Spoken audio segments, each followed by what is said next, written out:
Priya news కు స్వాగతం. ఈనాటి ముఖ్యాంశాలు. హృదయపూర్వక నమస్కారాలు. మళ్ళీ చెప్తున్నాను, మహిళా సమావేశం అన్ని ఎక్కువగా మగవాళ్ళు వస్తున్నారు. కొంచెం మా మహిళలు ఎప్పుడు మీరు ముందుండాలి, అది మీ మగవాళ్ళు తెలుసుకోవాలి. కొంచెం వాళ్ళే నా పక్కన కూర్చోవాలి. మగవాళ్ళు ఇది మహిళా మీటింగ్, మీరేంటి మహిళలండి? ఇప్పుడే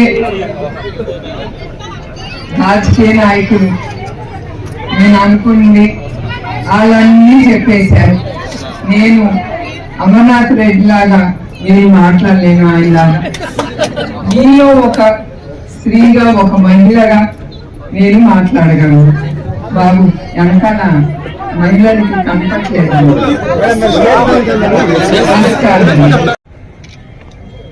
మరొకసారి ఇక్కడికి వచ్చిన ప్రతి మహిళని,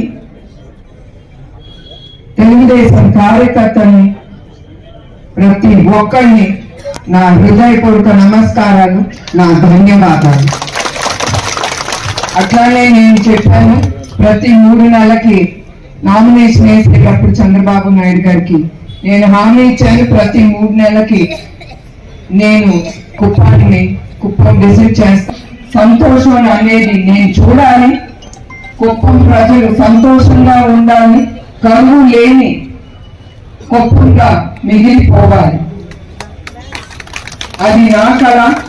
చంద్రబాబు నాయుడు గారిది. ఆయన దూరదృష్టి ఎక్కువ. ఆయన కరువు అనేది ఆంధ్రప్రదేశ్ లో ఉండకూడదు అనేదే ఆయన విజన్ 2047 లో పెట్టారు. అది తప్పకుండా నెరవేరుతుందని నాకంటే కూడా మీకు నమ్మకం.